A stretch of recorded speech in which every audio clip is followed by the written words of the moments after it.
आस्तिक और ओम। पूज्य लालाजी महाराज की 149वीं जयंती 5 फरवरी 2022 की शाम कान्हा शांतिवनम हैदराबाद में दाजी द्वारा दिया गया संदेश। सभी को नमस्ते। आज सवेरे बैठकर काम करते हुए काम बिल्कुल स्वाभाविक ढंग से, बिल्कुल सहज ढंग से, बहुत सहज प्रवाह में बह रहा था। मुझे किसी तरह दक्षिण दिशा में काम करने के लिए निर्देशित किया गया था, जहाँ मैं हूँ, और धीरे धीरे मुझे दक्षिणावर्त तरीके से काम पर ध्यान केंद्र करने के लिए मार्गदर्शन कर रहा हूँ।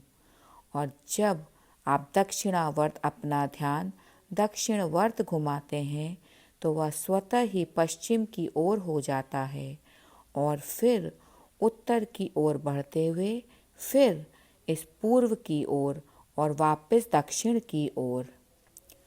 अब अगर केवल एक व्यक्ति है, हम काम कर रहे हैं, लाला जी कहते हैं, यह संचरण ट्रांसमिशन का एक रेखीय प्रवाह या कार्य का रेखीय प्रवाह बन जाएगा। इसलिए जब आप इस तरह आगे और इस तरह बगल में काम करते हैं तो यह एक क्रॉस बनाता है, और फिर जब हम पहले चक्र पर काम करना शुरू करते हैं, उस व्यक्ति का हृदय चक्र दक्षिण में, प्रवाह सीधा होगा, ऊर्जा दाईं ओर जाएगी। और इसी तरह जब मैं यहाँ से पश्चिम दिशा के व्यक्ति पर ध्यान देकर काम करता हूँ तो ऊर्जा उस तरफ सही घड़ी की तरह चलती है। इसीलिए यदि आप इसे इस तरह से कल्पना करते हैं, जब मैं काम कर रहा होता हूँ, बैठे हैं, मान लीजिए कि आप यहाँ केंद्र में बैठे हैं और इस तरह से काम करने का अनुरोध किया है, और फिर प्रवाह इस तरफ जाएगा, काम दक्षिणावर्त काम। जब आप पश्चिम की ओर ध्यान देंगे और फिर उसका दाईं ओर का प्रवाह काम करेगा। इसी तरह जब आप अपना ध्यान उत्तर की ओर ले जाते हैं तो आप दाहिनी ओर काम करते हैं। इसी तरह जब आप इस तरह पूर्व की ओर और काम करने की कोशिश करेंगे तो यह इसे बनाएगा। तो आप देखते हैं यह यहाँ क्या बन गया। इसने एक स्वास्तिक का निर्माण किया। आप सभी दिशाओं में काम कर रहे हैं। इतना ही नहीं, आप देखते हैं कि बिंदु का विचार हमारे शास्त्रों में है। ये सब प्रतीक हैं। लाला जी कहते हैं, वृत्त का अर्थ है शून्यता। जब हम शून्य के विचार के साथ काम करते हैं तो आप ना तो अपने लिए और ना ही दूसरों के लिए कोई लहर पैदा कर रहे हैं। अन्यथा आप कृतज्ञता, ऋणग्रस्तता की आशा करते हैं। हमारी परंपरा में अभ्यासी व्रत मास्टर्स के लिए कुछ भी नहीं। कम से कम जो मैं देखता हूँ और देखता हूँ, क्या गुरु एक अभ्यासी से कुछ भी उम्मीद करता है? बिल्कुल नहीं, कुछ भी नहीं, कुछ भी नहीं। लेकिन शिष्य के रूप में, अभ्यासियों के रूप में, सहयोगी के रूप में यह हमारा दायित्व बनता है कि हम तीनों स्तरों से अपने कर्तव्य का पालन करें। यदि आप ध्यान दें तो मैंने वैसे ही वर्गीकृत किया है जैसे हमारे साधक हैं, हमारे पास अभ्यासी हैं, हमारे तथाकथित अनुयायी हैं, कट्टर अभ्यासी हैं, समर्पित अभ्यासी हैं। वे शिष्य थे। अभ्यासियों की एक श्रेणीबद्ध स्थिति है। इसी तरह जब देखते हैं आप यहाँ केंद्र से काम कर रहे हैं और अब पहले चक्र में जाने के बजाय आपका काम वामावर्त हो जाता है। इसलिए जब आप हृदय के नीचे 3 चक्रों और हृदय के ऊपर 12 चक्रों के बारे में सोचते हैं तो यह कई गोले, कई आयाम बनाता है, और ये सभी पहियों के भीतर पहियों की तरह काम करते हैं। ऊर्जा भंवरों के भीतर ऊर्जा भंवर, और यह चालू और चालू रहता है, और हम आश्चर्य की इस भावना को प्राप्त करने में सक्षम हैं। यह कंपन स्तर वास्तव में एक स्तर पर कितना सूक्ष्म हो जाता है और दूसरे स्तर पर इतना स्थूल हो जाता है। उन्होंने चलना लगभग बंद कर दिया। अब जब मैं इस तरह की बात कर रहा हूँ और स्वास्थ्य का महत्व बता रहा हूँ, कृपया मेरे साथ रहें। हिटलर जैसे लोगों ने जो किया उससे मैं सहमत नहीं हूँ। उन्होंने ऐसे पवित्र प्रतीकों का लाभ उठाया। सौभाग्य से या दुर्भाग्य से, लाला जी कहते हैं कि नेताजी सुभाष चंद्र बोस द्वारा उस समय एक ही उद्देश्य से हिटलर को प्रतीक दिया गया था, ना कि परिणाम जानने के लिए। सुभाष चंद्र बोस ने हिटलर के साथ स्वास्तिक साझा क्यों किया? उस समय भारत पर अंग्रेजों का शासन था। सुभाष चंद्र बोस की मंशा बहुत सीधी थी।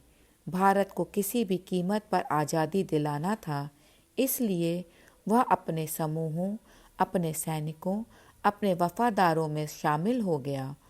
उसने हिटलर को सुझाव दिया कि जब तक आप समर्थन करने वाले लोग इस स्वास्तिक को पहनते हैं, तब तक भारतीय सैनिकों को पता चल जाएगा और वे आपके साथ नहीं लड़ेंगे।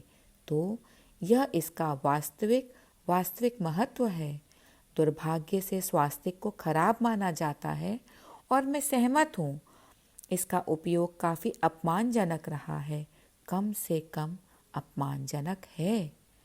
जो लोग पीड़ित थे वे एक आदमी की वजह से थे।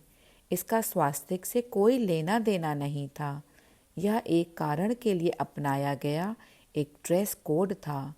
क्या मैं स्वास्तिक अनुयायियों का समर्थन कर सकता हूँ? नहीं, कदापि नहीं। स्वास्तिक अनुयायी अलग हैं, वे आतंकवादी हैं एक तरह से अगर आप बोलते हैं। लेकिन जब हम स्वास्तिक के महत्व को देखते हैं तो यह सबसे पवित्र एक प्रकार का प्रतीक है जो बताता है कि सभी चक्र स्तरों में आध्यात्मिक कार्य कैसे होता है। भौतिक संसार में, सूक्ष्म शरीर में, हमारे कारण शरीर में ऊर्जा कैसे प्रवाहित होती है। तो मैं इसे आपके साथ साझा करना चाहता था। मुझे लगता है कि हम सब इसे पचा लें और हम दूसरा महत्व लेंगे कि ओम कैसे सामने आया।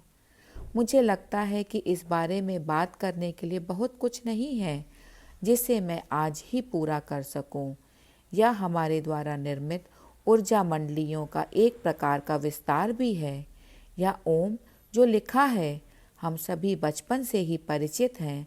हम एक सर्कल बनाते हैं, हम एक और वृत्त बनाते हैं और फिर दूसरा वृत्त बनाते हैं और फिर हम उसमें एक बिंदी लगाते हैं, मध्यम। अब उद्देश्यपूर्ण ढंग से उन्होंने इन सभी चीज़ों को नहीं खींचा है। वृत्तों को ढकने वाली रेखा, वे रहस्य को जारी रखते हैं। अन्यथा ये सभी 3 वृत्त हैं, मंडलियों के भीतर मंडलियाँ। और यदि आप देखते हैं यह इस तरह से जा रहा है, इस तरफ जा रहा है या इस तरह से जा रहा है, कुछ दक्षिणावर्त और बस चारों ओर चक्कर लगा रहा है। ये सभी ऊर्जा आंदोलन है और साथ ही यह दर्शाता है ये 3 वृत्त विशेष रूप से बड़े वाले वे सत, रज और तम का प्रतिनिधित्व करते हैं। जब सत होता है तब तम होता है तो स्वतः ही रज बन जाते हैं। साथ ही जब हम मध्य स्तर से हृदय स्तर से कार्य करते हैं, यह अपना एक चक्र बनाता है। जब हम ब्रह्मांड पर कार्य करते हैं तो यह अपना दूसरा वृत्त बनाता है और जब हम इस पिंड के नीचे कार्य करते हैं तो वृत्तों का एक और स्तर बनाता है। यह एक प्रतीक के साथ एक बार में कई आयामों का प्रतिनिधित्व करता है और एक मंडली से इस छोटी सी बिंदी का महत्व यह दर्शाता है कि हाँ, चाहे आप सात्विक भाव या राजसिक भाव या तामसिक भाव के साथ काम कर रहे हों, इस अकर्मक स्तर को प्राप्त करने का प्रयास करें। भगवान कृष्ण इस कर्म, विकर्म और अकर्म के बारे में बात करते हैं। फिर महत्व शून्यता पर पहुंचने का है।